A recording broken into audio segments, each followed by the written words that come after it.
Fala pessoal, estamos começando aqui mais um Dream Podcast. Seguimos com o nosso especial Além da Ordem, mais 12 regras para a vida do Jordan Peterson. Gente, chegamos, passamos o meio do livro. Estamos na regra número 7.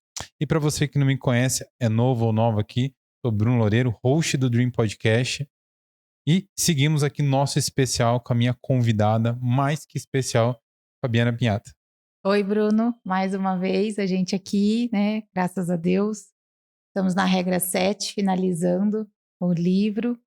Estou muito feliz da gente estar concluindo esse trabalho já, né? O Jordan Peterson é alguém que merece um trabalho desse nível que a gente tem feito. Você também está de parabéns aí pelo resultado aí até agora. É bonito de ver, né? Obrigado, Fabi. E eu estou muito feliz de estar aqui. Gente, antes da gente iniciar a nossa regra 7, quero fazer um agradecimento muito, muito especial para a Menegaso, parceiro nosso aqui de Avaré, uma das maiores empresas aqui da nossa cidade e região. Então, quero dar uma dica para você que tem o seu negócio local aqui na nossa cidade ou região de Avaré. Eu quero dar a dica do marketplace da Menegaso, onde você consegue comprar, fazer todas as suas compras através do celular. Então, fazer seus pedidos. Hoje tem uma gama gigantesca de produtos para vocês, tudo na palma da mão de vocês. Eu vivi em loco, fui conhecer algumas revendas, alguns representantes aqui que usam já esse sistema. Gente, muito prático. Então essa é a minha dica hoje para vocês. E complementando isso, não posso deixar de agradecer a vocês que todos estão acompanhando o nosso especial e nosso parceiro, a Ótica Vitória, para todos vocês que são que acompanham a gente aqui no podcast, né, gente? Eles vão dar um presente para vocês de mais 10% em qualquer compra para você que acompanha aqui o nosso programa. Bruno, como é que eu faço para ganhar esse presentão da Ótica Vitória junto ao Dream Podcast? Gente, facinho, só apresentar um print do podcast. A gente vai estar recortando esse momento e postando nossos stories para facilitar também para vocês. Então, fica a minha dica aí para vocês, fazer um print desse momento e vá até a Ótica Vitória. Vou deixar aqui o endereço para vocês e o @. Então, em qualquer compra de óculos de sol, óculos de grau, vocês vão ganhar mais 10% de desconto no nosso parceiro, a Ótica Vitória aqui de Avaré. E agora vamos seguir, gente, regra 7 de 12. Passamos o meio do livro. Uhum. Regra 7. Dedique-se ao máximo a pelo menos uma tarefa e veja o que acontece.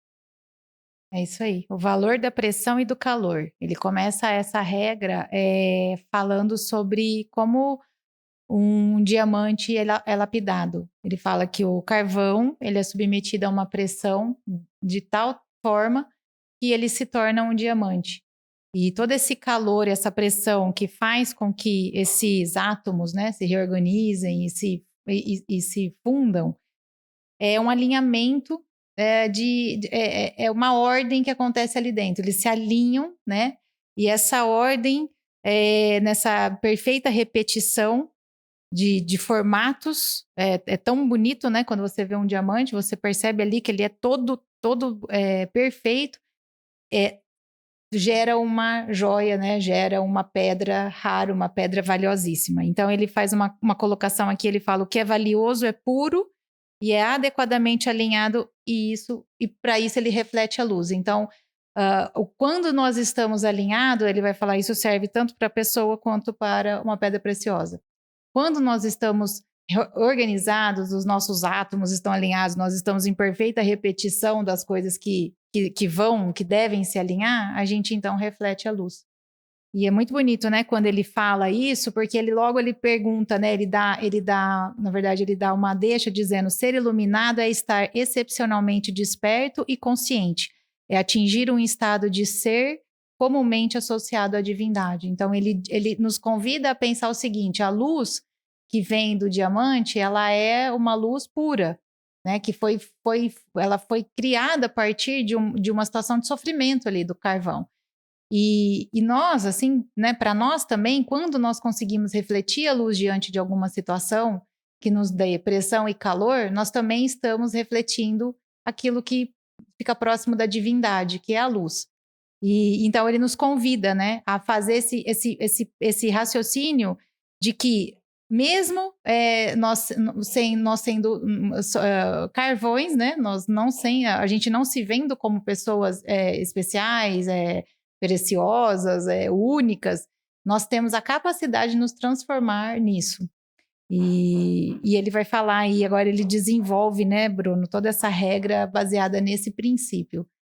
Eu acho bem legal também que logo no comecinho da regra ele faz a associação, né, do uso da joia, né? Então ele fala o como que utilizar o diamante, né, no caso, simboliza todo Simboliza.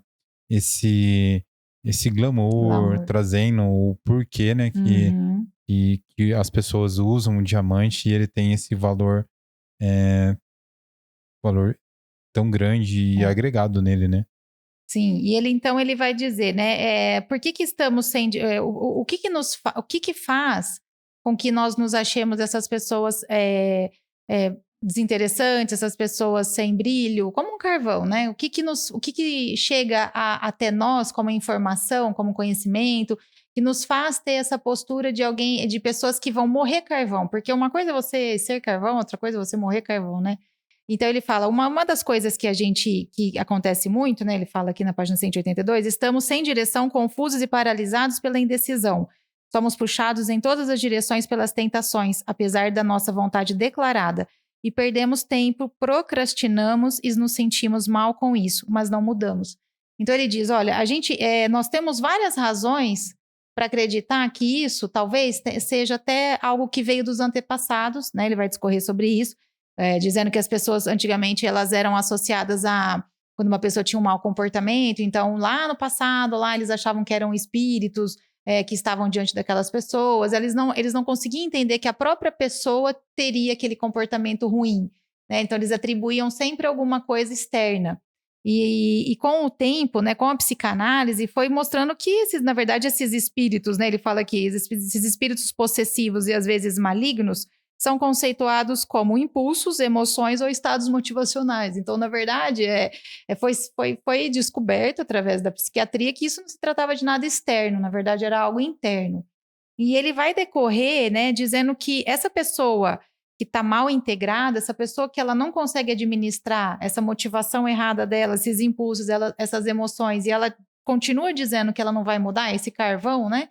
Ela paga um preço muito alto ao longo da vida, porque ela vai, em várias situações, perder a cabeça, em várias situações ela vai entrar em um estado de birra, ela vai entrar num estado de pura emoção. E ele fala que isso é muito comum acontecer com crianças de 2 anos, né? Ele vai falar isso com crianças, a gente vê muito bem acontecendo.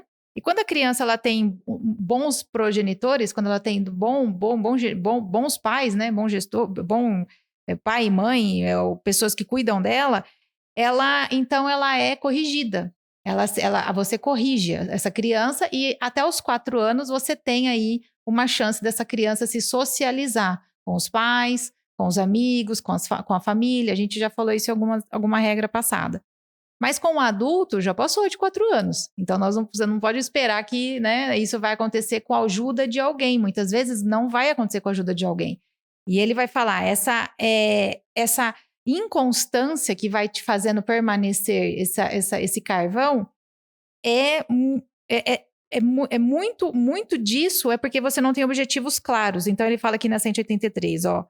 Sem objetivos claros, bem definidos e não contraditórios, é muito difícil obter o senso do engajamento positivo que faz a vida valer a pena. Objetivos claros também limitam e simplificam o mundo, reduzindo a incerteza, a ansiedade, a vergonha e as forças fisiológicas autodestrutivas desencadeadas pelo estresse. A pessoa mal integrada é, portanto, volátil, sem direção, e isso é apenas o começo.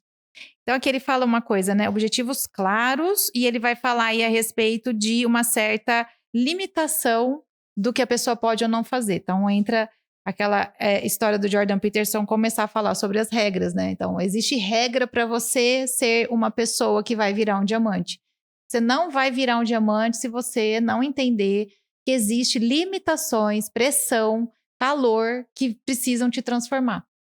Se você estiver procurando, isso ele bate constantemente nessa tecla. Se você estiver procurando ideologias para justificar a sua desmotivação, a sua procrastinação, a sua não vontade de fazer as coisas bem para você, não para o mundo, para você, né? O seu quarto primeiro.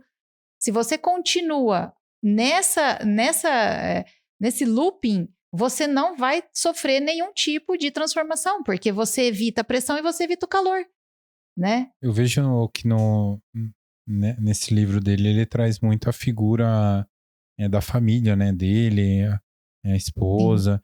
Então aqui ele traz uma explicação bem clara para quem é pai, né, e mãe, a sim, importância ali, muito. como ele já fez no outro livro. Até ele Uhum, tem aquela história, né, que ele coloca a mão no peito do menino, né, e uhum. ele fala assim: "Ó, eu não, Aqui não, aqui não, você vai dormir. você vai dormir, a gente vai passar a noite aqui, amigo". E ele, né, E o vence o menino menino e dorme. o menino dorme. E o pai do menino fica até chocado: "Nossa, como que você fez ele dormir?", No livro 1, né? Nós né. estamos falando de uma Isso. regra do livro 1.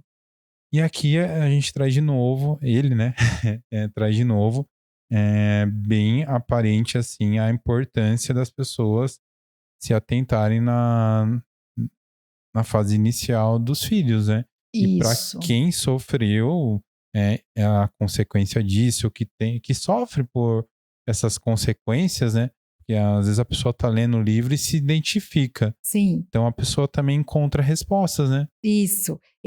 Na verdade, ele faz esse capítulo meio de ponta cabeça, né? Porque ele poderia começar dizendo a respeito das crianças, que é onde ele vai acabar isso. Não sei se ficam ligados, porque é bem legal. Ele vai explicar isso bem, bem bacana lá na frente. Mas por que eu acho que ele opta em fazer primeiro o reconhecimento adulto, o Bruno? Porque com a criança é muito mais fácil, né? E o público do Jordan Peterson é de adolescente para jovens adultos, né? Ele tá tentando fazer essa turma que foi simplesmente entupida de ideologia progressista e sem regra e bombardeada contra a tradição, patriarcado e todas essas coisas, entender que isso só está enfraquecendo eles. Aí ele vai falar aqui, por que enfraquece? As consequências sociais são tão graves quanto as biológicas. Uma pessoa que não está bem estruturada reage de forma exagerada ao menor sinal de frustração e fracasso. De novo, é só ver os vídeos dessa turma gritando, como eles gritam, qualquer coisa que frustra, grita, reivindica, vai para cima, quer porque quer, vai ter que ser daquele jeito. Então, por quê? Porque está mal integrada, né? Então, aí lá na frente ele vai explicar que isso foi um trabalho infantil muito mal feito, né? Não foi feita ali a socialização adequada dessa criança que virou esse adulto infantilizado.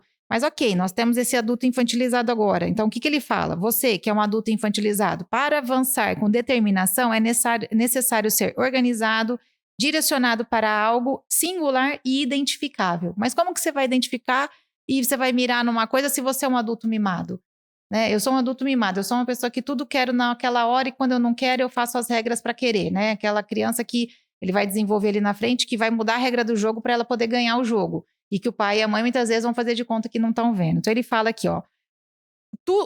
Tudo isso faz parte do amadurecimento e da disciplina, e é algo que deve ser devidamente valorizado. Se você não tem um objetivo, você fica atormentado por tudo, tudo.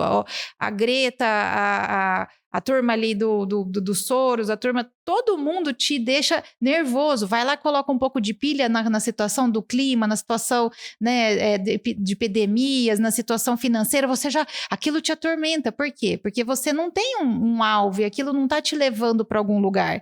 Se não estabelece uma direção, não tem para onde ir, nada para fazer e nada de valor elevado na sua vida, pois o valor exige a classificação das opções e o sacrifício do inferior para o superior. Eu preciso saber se o clima me influencia tanto quanto uma doença da minha mãe. Preciso saber se o fator financeiro, econômico de Cuba influencia tanto na minha vida quanto eu ter ou não uma graduação. Preciso saber, eu preciso dar hierarquia para as coisas, para quando as coisas externas se balançarem, se bagunçarem, aquilo não me atormente, eu esteja razoavelmente equilibrado, né? Então ele fala: você realmente quer ser tudo o que poderia ser?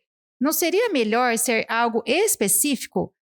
Você realmente quer absorver tudo? Você realmente quer ser especialista em todas as coisas, saber de todas as coisas, conseguir? Não, seria melhor você se especializar em uma só coisa, você mirar em algo, se deixar sofrer calor e pressão naquilo, se sujeitar a ser o segundo lugar, terceiro lugar, se sujeitar a ter pessoas acima de você que saibam mais sobre aquele assunto ou sobre aquela profissão, para você, então, cavar aquilo de uma tal maneira que você se torne tão bom, né, naquilo que você está fazendo, como ele disse, né? Mire em algo e veja o que vai dar. E ele fala, pior de todas as decisões é você não decidir fazer isso, e pior é você não decidir, você ficar nesse estado de letargia. Quando você não assume, né, essas tarefas extras que podem ir chegando na sua vida para você melhorar esse seu condicionamento de carvão, quando você procrastina isso, você está tendo a pior de todas as decisões, que é não decidir, né? Eu acho muito legal, porque a gente falou um montão de coisa aqui. Isso aqui a gente poderia pensar, nossa, mas 2 páginas, gente. É, 2 é páginas. verdade. É um negócio, ele vem assim nessa regra Ele aqui, vem. de forma bem sucinta. Tipo, é um tipo de livro que, se você ler esse trecho, você pode parar, refletir, depois retomar. Eu tô fazendo assim, então eu não sei, pra mim tá sendo bom assim, porque ele é um livro bem denso em algumas partes, e ele vai se alongar mais dentro disso daqui, a gente vai seguir, mas só pra vocês identificarem como é um livro importante da gente ler e ir também estudando com uma cadência, né? Aqui ele traz muitas informações em 2 páginas, de uma forma muito sucinta, no qual faz a gente refletir bastante. Eu comecei a ler o livro mais cadenciado, né? Até comentei com você que eu tinha Uhum. voltado a reler, porque, tipo assim, você não pode ir matando as páginas. Eu acho que Não. cada pedacinho aqui ele escreve com tanta É. atenção. E Eu a acho. gente tenta sintetizar, né, o que ele fala, porque ele tem esse raciocínio, em alguma das regras eu já falo isso, o Jordan Peterson, ele tem o raciocínio linear, ele vai, depois ele volta, ele vai de novo, então ele, às vezes, vocês veem vídeos dele, ele fala 2 minutos, aí ele conclui, aí ele volta, aí ele pega uma parte, e então por quê? Isso é uma questão legal que o Bruno colocou, porque ele gosta de que você pegue cada porção de 2, 3 minutos dele e medite. Né? Tô falando aqui em 2 páginas aqui sobre uma coisa muito importante. Fique nessas 2 páginas aí e perca tempo, né? Então, só voltando aqui, Bruno, ele fala assim: ó, existe algo com que vale a pena se comprometer? Ele pergunta isso por quê? Porque ele fala assim: ó, você não decidir, você falar assim, meu, vou ser carvão, não quero virar nada nessa vida, tá bom do jeito que tá, alguém arruma esse mundo para mim. Ele fala, então talvez você esteja fazendo essa pergunta interiormente, né? Existe algo com que vale a pena se comprometer? Aí ele mesmo responde, né? Assim, que tornou-se evidente para ele, depois de muitas clínicas, muitas consultas, muitas observações, que existe sim comprometimentos que têm validade duradoura, praticamente eterna. E quais são esses, né? Ele coloca caráter. O caráter é uma coisa que você pode se envolver, você pode duramente se comprometer, que você não vai sair perdendo. Você pode a vida toda se comprometer com o seu caráter, que você só vai sair ganhando. Depois o amor, você praticar o amor, ser uma pessoa amorosa com o seu, ser uma pessoa amorosa com quem você não conhece. E saber diferenciar amor de ser bobo, de falar não, de falar sim para tudo, né? Você saber amar, e muitas vezes o amor ele envolve muita disciplina e muito não. A família, a amizade e a carreira. E ele fala, e talvez nessa ordem. Então, caráter, né? O amor, a família, a amizade e a carreira. Se você se comprometer com isso, todo mundo aqui tem uma dessas coisas para se comprometer. Todo mundo tem caráter, todo mundo pode praticar o amor. Se você, mas eu não tenho família, mas você tem amigo, mas eu não tenho amigo, mas você tem carreira, então eu não tenho carreira, eu tenho família, não tenho família, não tenho amor, tenho o compromisso do caráter. Em alguma das coisas, ele diz, se comprometa seriamente e saia dessa posição de que você está procrastinando. Então, vai trabalhar o seu caráter.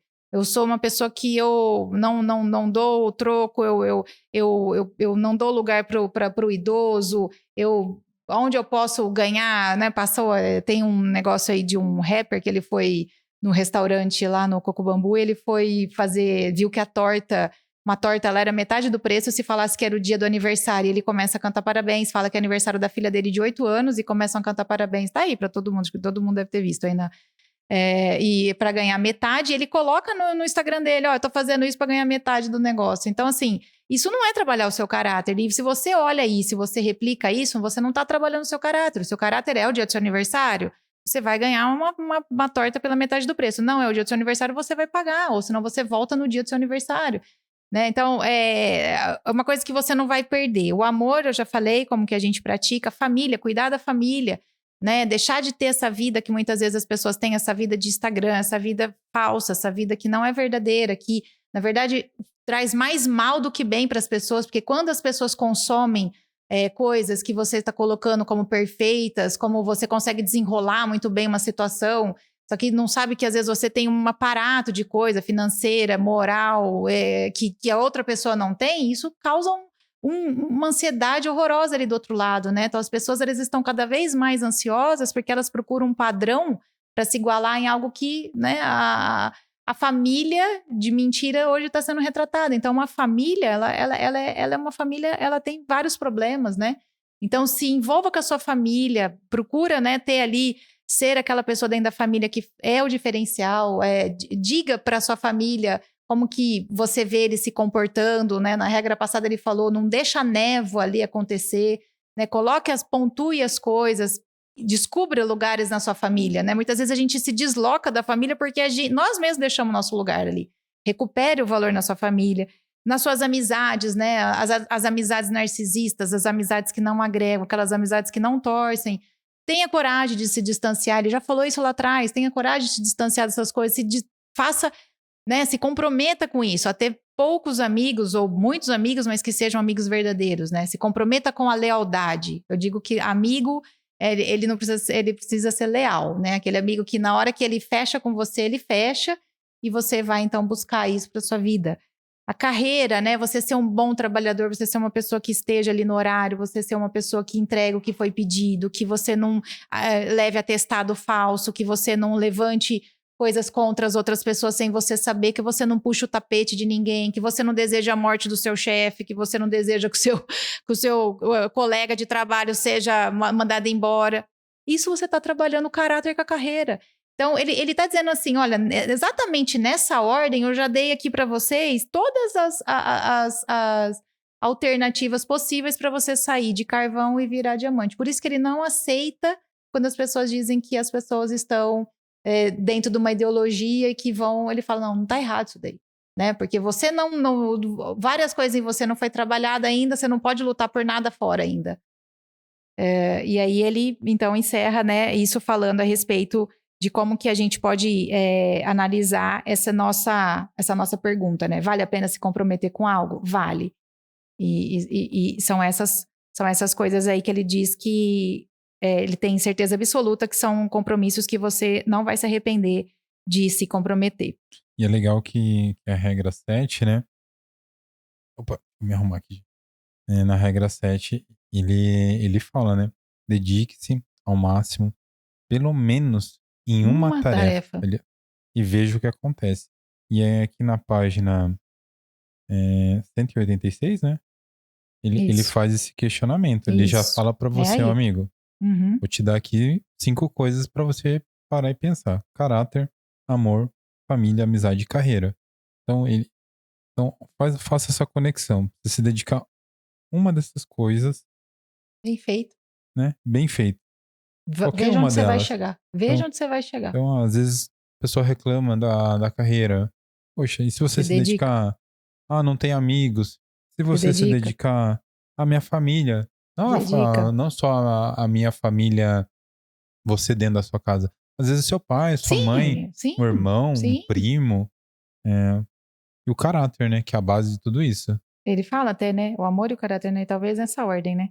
O amor depois o caráter, pulando aqui. Aí ele fala assim, Bruno, que a combinação entre uma pessoa que não vai escolher isso, né? Então as pessoas sofrem quando desistem antes de concluir. Então ele vai falar assim, antes de você concluir, né? Não vou trabalhar meu caráter, não vou trabalhar isso, não vou trabalhar aquilo, não vou trabalhar... Então você já tá você vai sofrer mais se você desistir de não fazer isso do que de você fazer.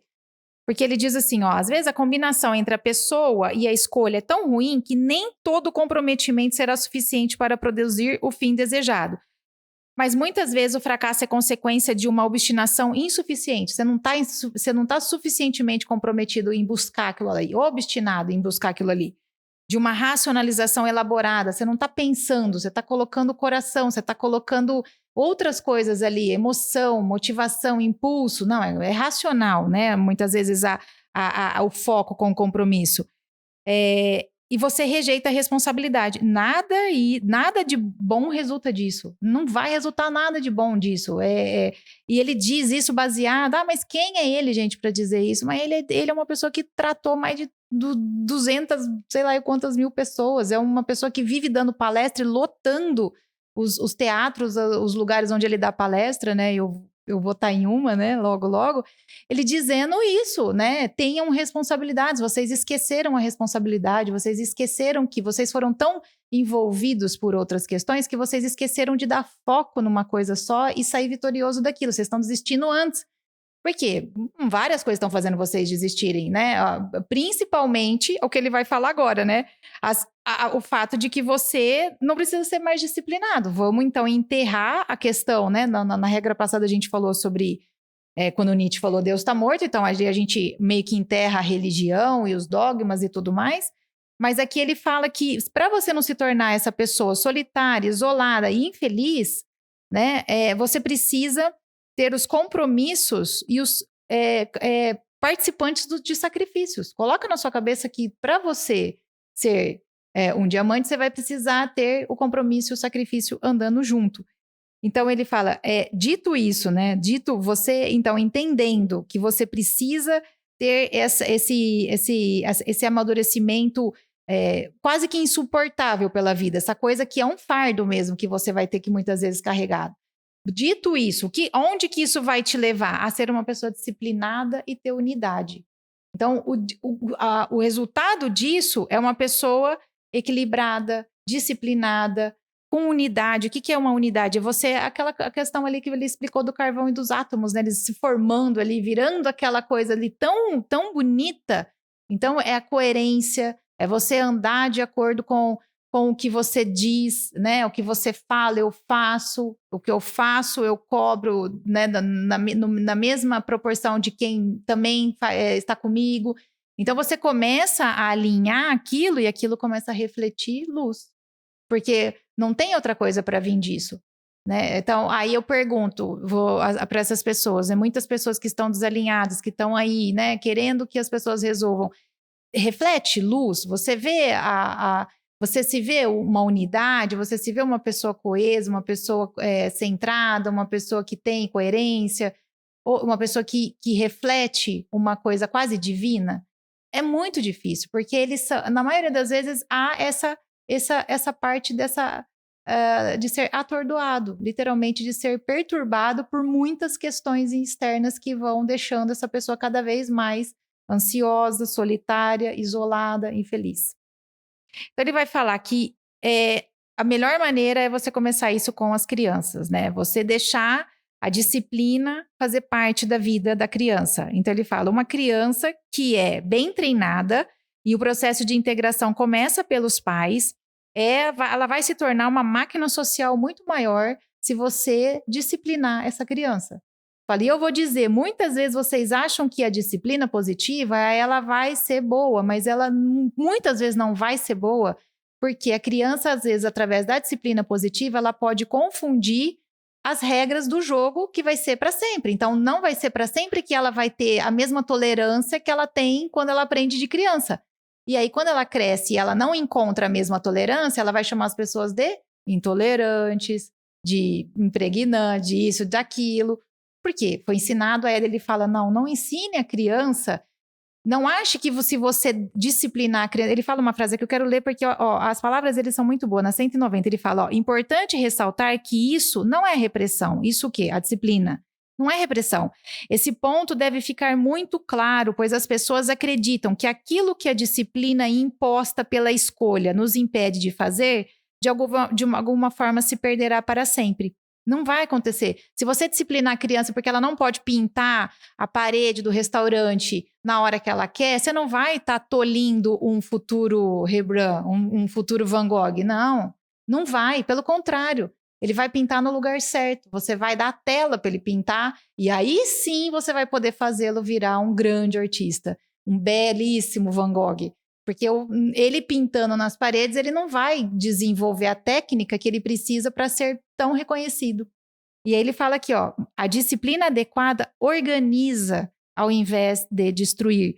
Uma criança aterrorizada para que seja obediente ou protegida demais, né, desse mau comportamento, ela não é disciplinada e nem é uma criança que está tendo disciplina positiva, ela é abusada. Ele fala, essa criança, você ou cede demais ou você exige demais, é uma criança que ela dê a disciplina de acordo com aquilo que você sabe que é o certo e o que é errado, né? E ele fala, ó, a criança bem socializada não é desprovida de nenhum tipo de agressividade, de competitividade. Não, ela só sabe aonde colocar. Ela sabe onde colocar. A criança, se você deixar a criança pintar na parede, ela vai dividir a parede com todo mundo, porque aquilo não é o lugar para ela pintar. Agora, se você colocá-la para pintar na tela, no cavalete dela, com o pincel dela, se alguém vier ali pegar as coisas dela, ela vai falar não. Então, você já está ensinando a ela que aquilo é dela, é uma arte dela. É muito mais, isso para ela ela vai usar isso muito mais ao longo da vida do que se você ensiná-la a pintar a parede e ser social com uma criança que também vai pintar. Vai um monte de gente começar a bagunçar ali o desenho, vai ficar uma coisa horrorosa, sendo que você estaria dando para ela a oportunidade dela ser realmente um grande artista. Estou usando essa figura, Bruno, porque assim, tem várias coisas que eu, como mãe, né, vejo. Uma vez o Augusto estava brincando com um amiguinho que estava brincando de Uno, e o menino estava mudando as regras do Uno para ele ganhar. E aí eu falei, não, mas olha, tá errado, o manual não tá escrito isso. Ele falou para mim, tia, minha mãe falou que eu posso criar as regras. Quando você tá brincando com a sua mãe, tudo bem. Agora, quando você tá brincando com outras crianças, você vai seguir a regra do manual. Ah, então eu não vou jogar. E ele não jogou, porque a regra para ele era assim, se eu tô com uma carta sem, né, o Uno tem aquela carta que você pode dar a regra. Então, ele não queria escrever a regra lá e a mãe falou, tá bom, cada hora você escreve o que você quiser. E não é assim, a regra tem que tá escrita lá. Tem que estar falada bem no começo, como tá no manual. E o Augusto, eu lembro que o Augusto, na época, ele me olhou e ele falou, nossa, eu não quero jogar errado. E ele é super leal quando ele vai jogar bola, quando ele vai jogar tênis, ele se preocupa com a questão da bolinha na faixa, se tá dentro, se tá fora, ele fica super atento. Você fez basquete, você sabe disso, como que é importante você acreditar naquilo que o jogador tá falando, né? O fair play. O Fábio Sareta fez um vídeo esses dias falando que as crianças estão roubando nessa questão da linha ali, né? Nunca que ele viu o tenista roubar e tá vendo pela primeira vez eles fazendo isso. Então, por quê? Porque são crianças que pode pintar na parede, pode... Ah, tá bom. Linha? Ah, tá bom. Linha pra dentro, linha pra fora. Deixa, filho. Vai. Não, a regra é a linha pra dentro, a bolinha pra dentro é dentro, a bolinha pra fora é fora. Mas os pais muitas vezes mudam isso. Ele fala, isso vai fazer essa criança não ser um adulto adequadamente maduro.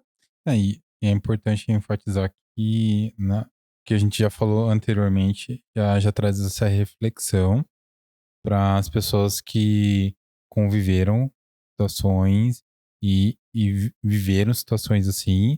Então, existe oportunidade ali já descrita para quebrar isso daí. E na hora que você começou a contar essa história do Uno, aí você trouxe pro tênis, eu lembrei do filme da Serena, das Williams, né? Você Das lembra? irmãs. O pai, né? E aí tem uma cena que é isso. A bolinha vai dentro, aí o pai fala pra menina, fala que foi fora. E ela fala, fora. Aí o pai, daí tá vendo, jogando, ele olha, tipo, a gente tá sendo roubado, como assim? E o tênis é como qualquer esporte, né? É o fair play, né? Então é o atleta ali, então...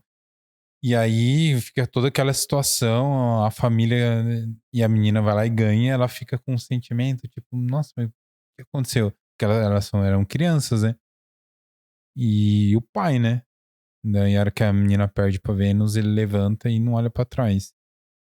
E aí vem todo esse questionamento, né? A gente Sim, e falou do olha Uno. o que elas viraram, né, as duas, né? Duas esportistas de primeiro, né, Então a gente traz esse questionamento, né? Porque foi o pai que falou pra filha quebrar uma regra como se aquilo fosse normal, mentir. Então isso a gente volta lá naquela pirâmide lá, né? Vamos dizer assim, que o Jordan nos falou. Que a base ali é o caráter, né? É, E exatamente. ele quebrou um desses fundamentos. Entende? Então, assim, se você. E aí, Bruno, é tudo. O amor pelas pessoas. Você vai ensinar, então, as crianças a ter que tipo de amor? Aquele amor que ela cede tudo, aquele amor que pode tudo, aquele amor que é aquele amor totalmente livre de preconceito. Mas essa criança vai crescer num mundo onde tem regras. Ela não pode. Ai, mas quais são essas regras? Aí ele vai falar que as regras são dogmas, muitas vezes, né? Ele vai falar bastante isso agora. Ele fala são dogmas, aqui, ó, dogma espírito, a disciplina limitante que serve tanto como pré-condição para um jogo quanto para o desenvolvimento de uma unidade, de uma pessoa, consiste em mandamentos. Ele vai evocar aqui os 10 mandamentos. Ele vai falar, gente, é o seguinte, se você tiver a ideia de que você vai virar primeiro um aprendiz, né? Eu dei uma adiantada, mas eu quero ler aqui na 192, Bruno, que ele fala assim, ó, você vai ser um aprendiz, inicialmente você vai ser um aprendiz e vai se tornar servo da tradição. Aquela criança, ela vai se tornar uma serva da tradição no sentido, ela vai cumprir exatamente as regras que o pai e a mãe colocar para ela. Quais são essas regras? O horário que ela vai dormir, o horário que ela vai acordar, o horário que ela vai fazer os esportes, o horário que ela vai fazer a lição dela, o horário que ela vai para a escola, ou a criança vai resolver tudo isso? Não, ela precisa ter. Então, a tradição escolar é ela chegar no horário, a tradição familiar é ela almoçar com todo mundo à mesa, a tradição familiar é ela sair aos domingos e à igreja.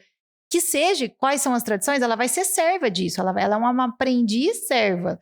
E ele fala, a partir do momento que essa criança ela se desenvolve nisso, né, aqui ó, depois ela vai estruturar isso. Esse daí vai ser os dogmas dela. Ela vai ter isso como estrutura da vida dela. E em um momento ela vai ter que sair dessa estrutura da vida dela, que está estruturada, e vai ter que conhecer a do outro sexo. No caso, o Augusto vai conhecer agora o mundo feminino. Né? Como é que ele vai agora lá naquele mundo e vai começar a entender o mundo dele está todo estruturado, a tradição e tudo. Aí agora ele tem que conhecer a tradição, a estrutura daquele outro mundo. Então, você imagina se essa criança não cresce ordenada com as tradições, com as coisas dela, como é que ela vai se envolver num outro mundo? Essa bagunça que dá de adolescente, que acontece esses monte de coisa horrorosa entre adolescentes, por quê? Porque eles, na hora que eles chocam esses dois mundos, né, principalmente homem e mulher, dá um piripaque. Não, mas aqui sou eu que faço, aqui é você, e aí vira esse rolo de que, né, o que é para fazer? Meu pai e minha mãe faziam assim, mas agora todo mundo faz assado. Você joga esse adolescente não sai disso. Ele não consegue sair dessa estrutura não organizada que foi lançado, né? Então ele vai falar, essa criança que tem essa disciplina e essa tradição, esse aprendiz que foi estruturado, né, dessa maneira forte como dogma, ele vai aprender a jogar as regras do jogo. Então ele vai entrar para jogar e ele vai jogar certo, ele vai fazer o fair play. Ele vai jogar, mesmo que alguém fale para ele, ó, a bola foi dentro, ele vai ver que a bola foi fora, ele vai falar, não, a bola foi, né? Ele vai falar a verdade, ele vai falar, não, a bola foi fora. A bola foi dentro. Não, isso daqui, essa cesta eu bati a mão, isso daqui bateu em mim. Então, ele mesmo vai fazer, ele vai avisar. Essa pessoa, quando ela encontra uma outra pessoa para se relacionar, ela vai usar do mesmo fair play. Ele vai jogar do mesmo jeito. Olha que bonito que essa construção, né, que ele faz. E ele fala o seguinte, ó, na melhor das hipóteses, essa servidão significa uma gratificante aliança e de uma forma ou de outra, essa aliança é com as instituições tipicamente consideradas patriarcais. Então, ou seja, Bruno, aqui ele pega aí, né, ele fala o seguinte, se você rejeita tanto essa estrutura patriarcal religiosa, você está rejeitando regras, tradição e disciplina. Então, eu já te adianto que você não vai ser um adulto bem estruturado. Você vai ser um adulto que vai ficar gritando lá sobre causas que não são as suas causas. Você não vai chegar a ser um diamante. Porque aonde está essa estrutura disciplinada é na estrutura patriarcal. É nessa estrutura mais quadrada, onde tem esses dogmas mais tradicionais que foram construídos ao longo de 2024 anos, e para depois de Cristo, né? Fora antes do que a gente tem ele de 6.000 anos. Então, estamos falando aí de 8.000 anos de civilização, trazendo mais ou menos a coisa estruturada para a gente hoje só tomar posse, né? E você ali, ele vai falar, e você fica tão bom nessa estruturação que você agora começa, então, a propor mudanças. Então, deixa eu, então, agora propor algumas mudanças. Então, minha avó almoçava 8 horas e se o meu pai não tivesse à mesa às 8 horas, ela levantava da mesa e não almoçava. Jantava às 8 horas e se meu pai não estivesse à mesa às 8 horas, ela levantava a mesa e não jantava mais. Não preciso fazer isso. Eu posso mudar isso daí. Não, eu posso mudar isso. Isso não faz parte mais, entende? Então, você vai melhorando aquilo que você incorporou como dogma, mas que você agora, ao passar muitas coisas que eu vou fazer aqui em casa, eu vejo que às vezes meu pai e minha mãe deram uma exagerada e eu falo, não, agora é para pegar mais leve. Mas nem por isso eu faço uma abolição, né? Ele vai falar que Jesus, né? Ele vai falar aqui que Jesus, a ideia central de Jesus nunca foi abolir as regras, né? Ele fala, eu não vim abolir as regras. Não pense que vim abolir a lei ou os profetas. Não vim abolir, mas cumprir. Então, ele fala, eu vim cumprir isso e eu vou transformar isso em luz, né? Eu vou fazer isso de uma tal maneira que eu dei uma adiantadona aqui.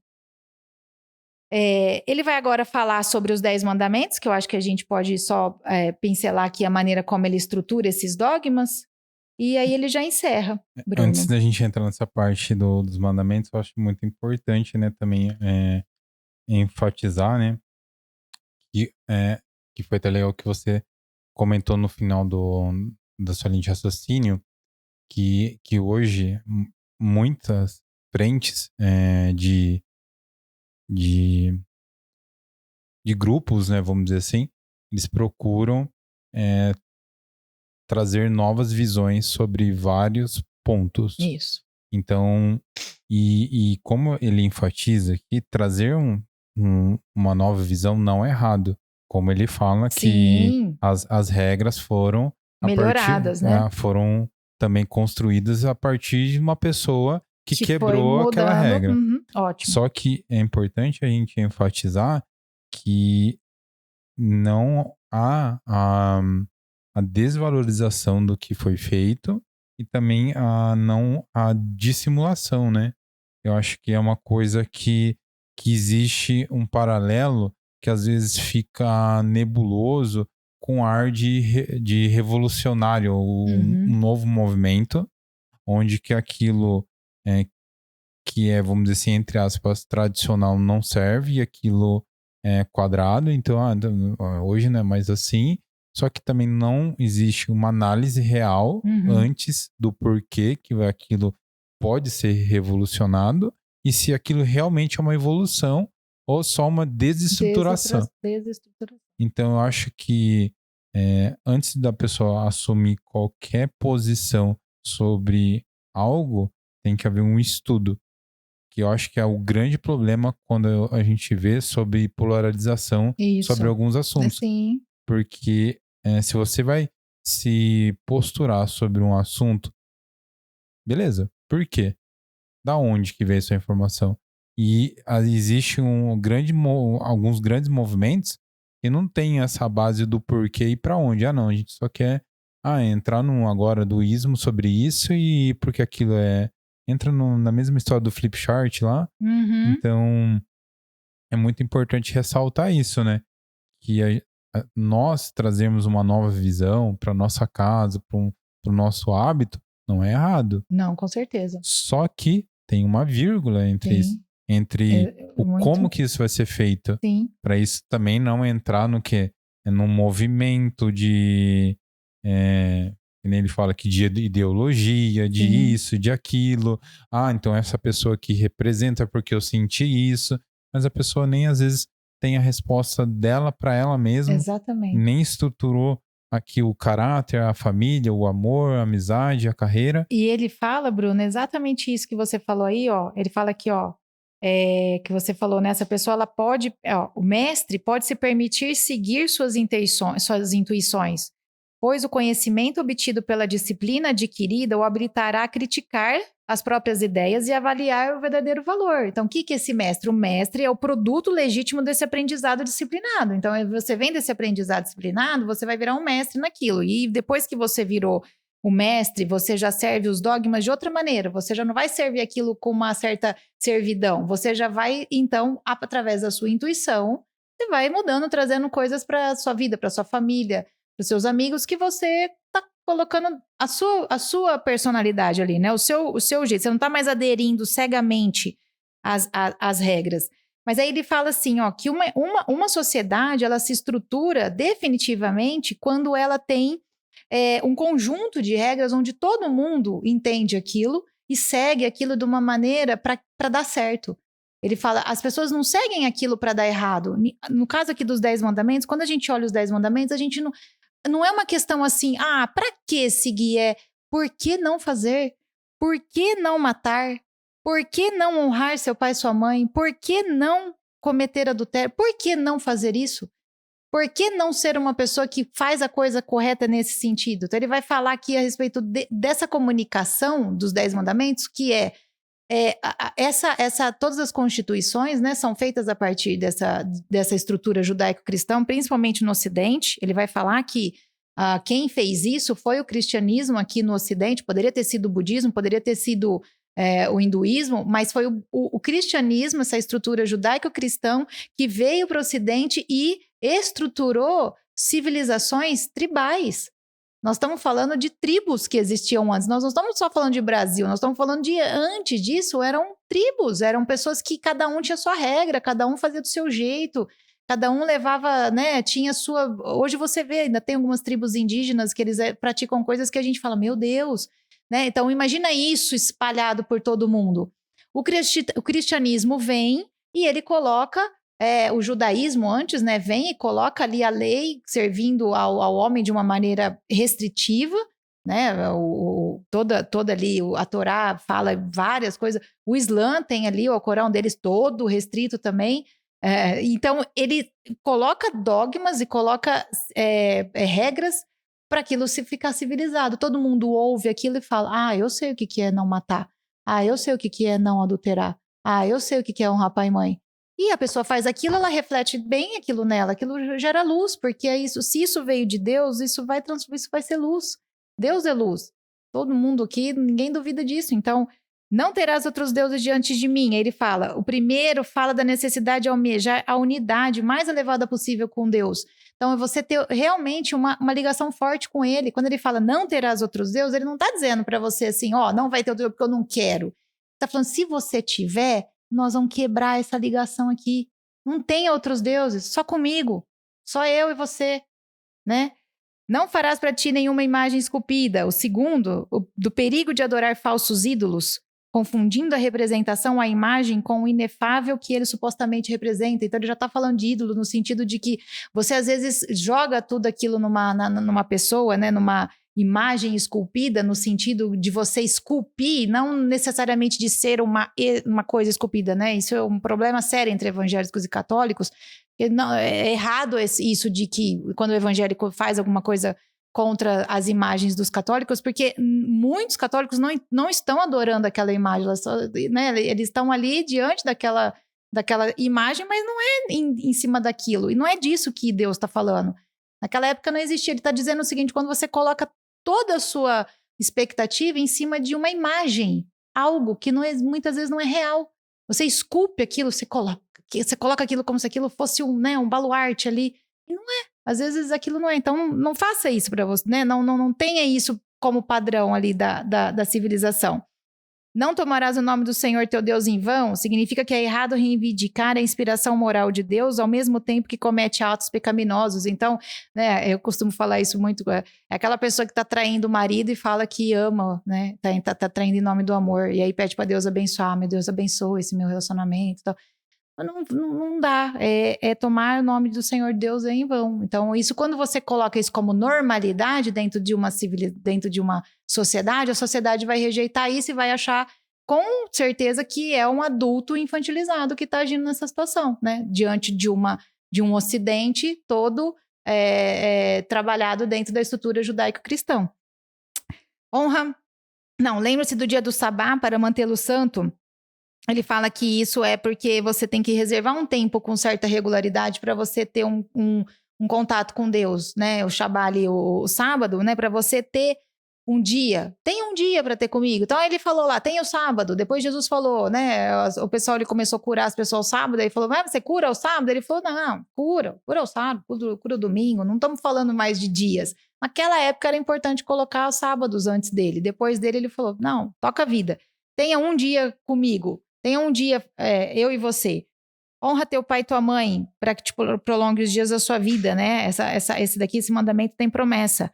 Então ele fala, manter a família unida. Olha como é importante, exigindo honra, respeito e gratidão dos filhos como recompensa justa pelos sacrifícios feitos pelos pais.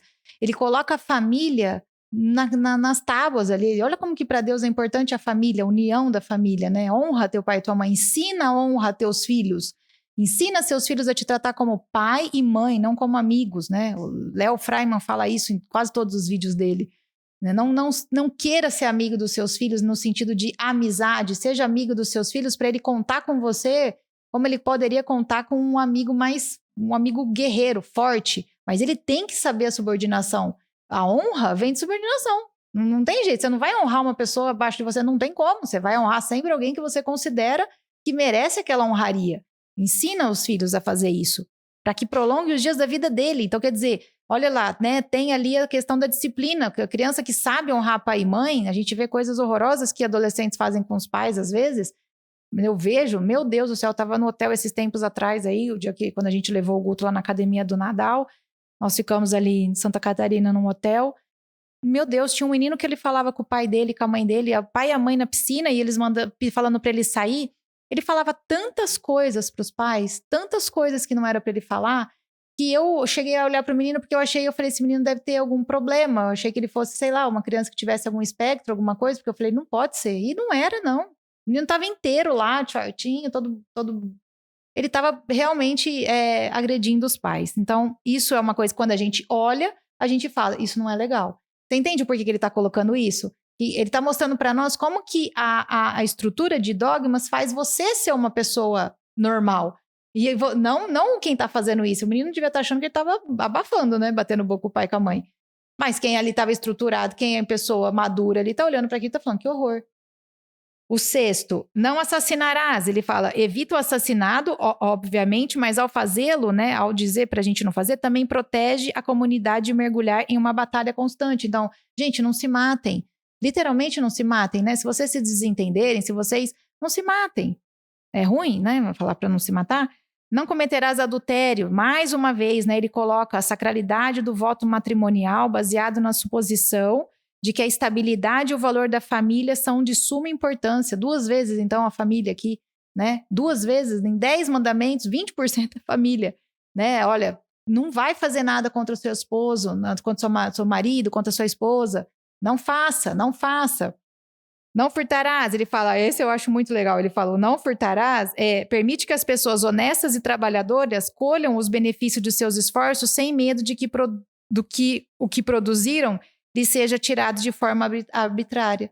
Então, é errado dizer que um furtinho não tem importância, né? Como as leis lá da Califórnia, que a pessoa pode roubar até tantos dólares lá que não acontece mais nada. Está errado, baseado no que está dizendo aqui os 10 mandamentos, não furtarás. Não está falando não furtarás até $900.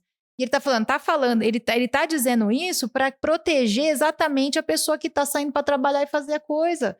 É errado uma pessoa vir roubar uma coisa de uma loja, mas é a loja. Mas a loja tem um dono. Alguém comprou por aquele produto, né? Aquela pessoa, ela espera, mas é um milionário. Mas é dele, não é seu. Não vai furtar.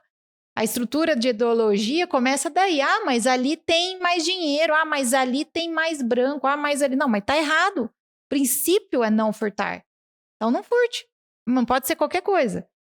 Não darás falso testemunho. Esse mantenha a integridade da lei, reduzindo e eliminando a sua utilização como arma. Quer dizer, não conte mentiras, né? Não fale mal das pessoas quando você não souber o que você está falando. Não dê falso testemunho. Não agrida-o, não calunie, não difame. Não use disso como uma arma. A nossa língua é uma arma quando a gente quer. A gente mata uma pessoa, às vezes, por difamação, né? Tivemos caso aí de uma menina, né, que teve um problema ali na internet e a menina tira a vida. Então, são situações terríveis que tá aqui, né? Tá dizendo, ó, não faça isso. E o último eu acho ótimo, né? Não cobiçarás. O 10º é um lembrete de que a inveja e o ressentimento que ela gera são uma força destrutiva das mais poderosas que está dentro dos 10 mandamentos. Então, cuidado com pessoas invejosas. Aquelas pessoas que copiam tudo que a gente faz, que tudo que você faz a pessoa cola, tudo que você faz a pessoa... Existe uma admiração, que é uma admiração muito bem-vinda, né? Que a gente aceita e acolhe e se lisonjeia, né? Fica feliz em ser admirado, mas existe um tipo de admiração que ela é uma admiração onde a pessoa, ela realmente, ela quer copiar aquilo que você faz para ela não perder, muitas vezes, o brilho que ela acha que é dela. Então, essa pessoa, ela inveja e cobiça tudo que você tem. Então, não é olho gordo, gente, não é, isso daí é conversa... não, gente, tá aqui, ó. O próprio Deus falou, não cobiça o que o outro tem, não fica olhando o que os outros têm, porque isso vai te colocar dentro de uma espiral que não vai te amadurecer. E ele encerra falando que vale pensar nesses mandamentos como um conjunto mínimo de regras para uma sociedade estável, um jogo social interável. Então, isso é o jogo, gente. O jogo é esse. As pessoas estão tentando destruir esse jogo. As pessoas estão tentando criar um outro jogo, mas o que vai prevalecer é esse jogo. Isso daqui é a história do Ocidente. Cultura judaico-cristã. Há um forte movimento para destruir isso e há forte pessoas posicionadas para isso não ser destruído. Não, então ele está dizendo, olha, por enquanto o jogo é esse. O que sai fora desse jogo passa, então, a mensagem de ser algo que está fora de padrão. Então, não é também, as pessoas não podem também ser classificadas toda hora como intolerantes, sendo que elas estão sendo, toda hora está vindo esse tipo de agressão contra essas regras que hoje são universais. Que há hoje um movimento para se mudar, a gente não pode negar.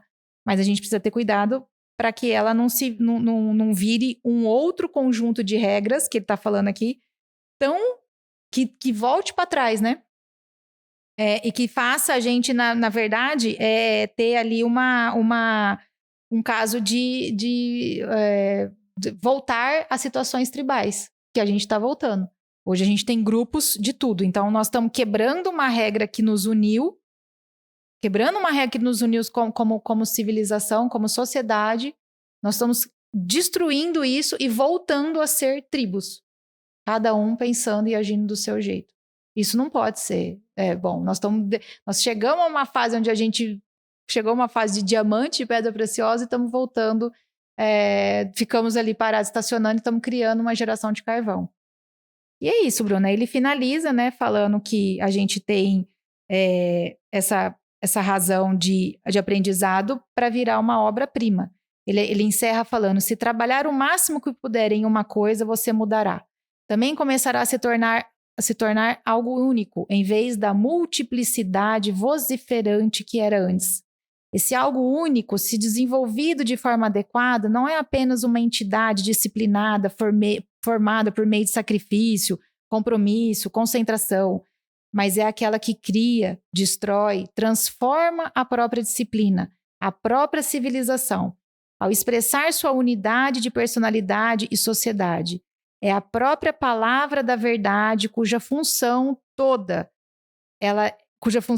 a ordem habitável, arrancada do caos, depende eternamente. Então, você vai passar a ser algo eterno, né? Você não vai passar como vai passar essas coisas. Você vai deixar algo realmente que já vem sendo trabalhado por muitas pessoas antes de nós.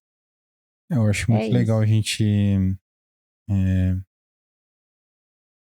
olhar esse material aqui, que a gente consegue ver na narrativas de pessoas falando de sucesso, né, perante a sociedade, assim, pessoas que trilharam uma carreira de sucesso.